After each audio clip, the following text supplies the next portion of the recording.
ही आहे श्रीमद भगवद्गीता, गीता प्रेस गोरखपूरहून प्रकाशित आणि जयदयाल गोयंदका यांचे अनुवादक आहेत, गीता प्रेस गोरखपूरहून प्रकाशित. ह्याच्या अध्याय नंबर 2च्या आणि श्लोक नंबर 53 मध्ये काय लिहिलंय की भ्रमित वचने ऐकल्यामुळे विचलित झालेली तुझी बुद्धी जेव्हा परमात्म्यात अचल स्थिर होईल तेव्हा तू योगाला प्राप्त होशील. आता गीता अध्याय नंबर 2च्या श्लोक नंबर 46 मध्ये काय सांगितले की अर्जुन, ज्या प्रकारे खूप मोठा जलाशय प्राप्त झाल्यानंतर व्यक्तीची आस्था छोट्या जलाशयात राहते, म्हणजे खूप मोठा तलाव मिळाल्यानंतर पूर्वी जेव्हा श्रीमद भगवद्गीतेचं ज्ञान सांगितलं गेलं होतं त्यावेळी संपूर्ण जगात सर्व मानव ह्या सरोवरांच्या काठाजवळच राहत असायचे, तलावांच्या काठाजवळ राहत होते, त्यातूनच प्यायचे, त्यानेच न्हाणं धुणं करायचे. स्वच्छ पाणी असायचं, पाऊस खूप पडायचा, झाडं खूपच जास्त असायची आणि झाडांवर पाऊस पडून मुळौषधींसोबत पाणी एकत्र व्हायचं. औषधी झाडांवर पाऊस पडल्यामुळे ते पाणी खूपच चांगलं, निर्मळ आणि निरोगी असायचं.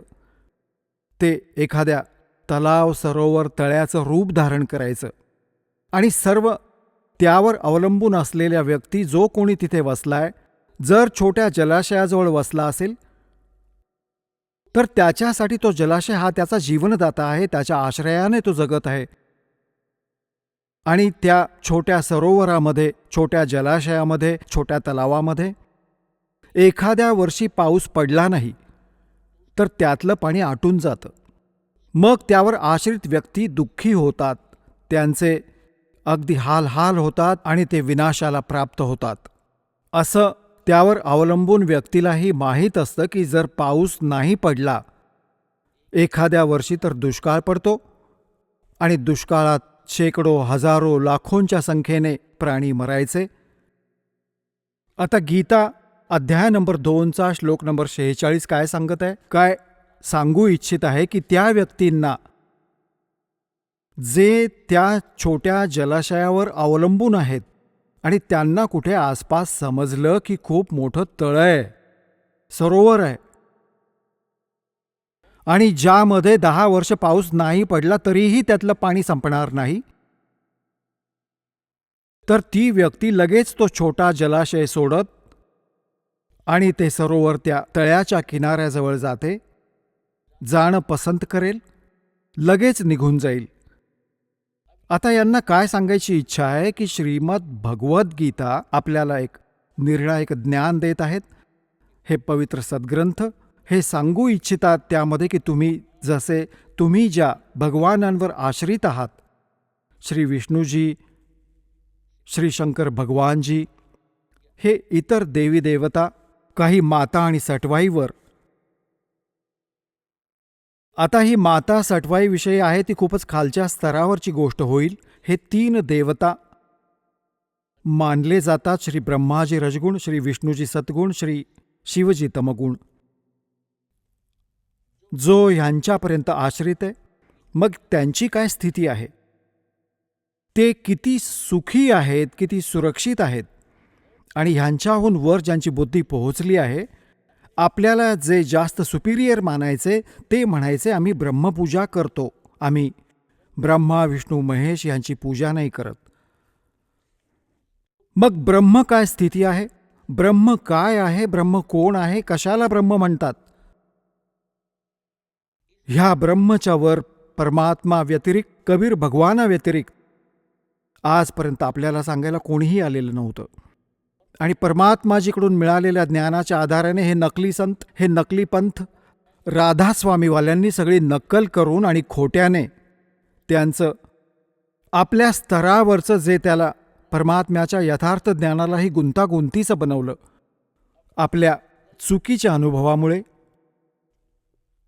तर ह्या साऱ्या गुंतागुंतीच्या अध्यात्मज्ञानाला पुन्हा सेट करण्यासाठी या दासाला पाठवलाय कबीर भगवानाने, त्या परम अक्षर पुरुषाने.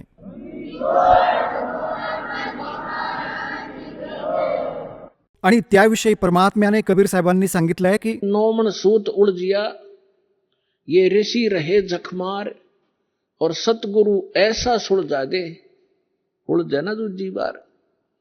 तर आता अध्यात्मज्ञान असं उघडलंय दासाने कबीर परमात्म्याच्या कृपेने, त्यांच्याद्वारे दिलेली बुद्धी आणि त्यांच्याद्वारे मिळालेल्या सूक्ष्म वेदाच्या ज्ञानाने. आता ह्या कलियुगात अध्यात्म मार्ग कोणी गुंतागुंतीचा करू शकणार नाही. भक्ती कोणी करा किंवा नका करू, आणि भक्ती करणार, कारण की भक्ती करताच तर आपण वेगळे होत गेलो.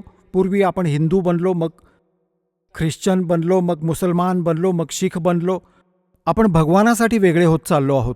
आता राधास्वामी बनले, कोणी निरंकारी बनले. तर हे आपण का झालो? कारण की परमात्म्यासाठी डिवाईड झालो आपण. आता पुन्हा एक होऊ. जेव्हा ज्ञान एक झालेलं असेल, भगवान एकच समोर येईल, आपण पुन्हा एकत्र येऊ. आपण मानव आहोत. जीव आपली जात आहे. मानव धर्म आपला. हिंदू, मुस्लिम, शीख, ख्रिश्चन कोणताही धर्म नाहीये वेगळा. हे एक दिवस तुमच्या हृदयात नीट जागा बनेल याची सत्यतेसोबत, एकतर फॉर्मॅलिटी असते, सत्यतेसोबत तुम्ही ह्याचा स्वीकार कराल की आपण वेगळे नाही आहोत, आपण इथले रहिवासी नाही, आपण सतलोकात राहणारे.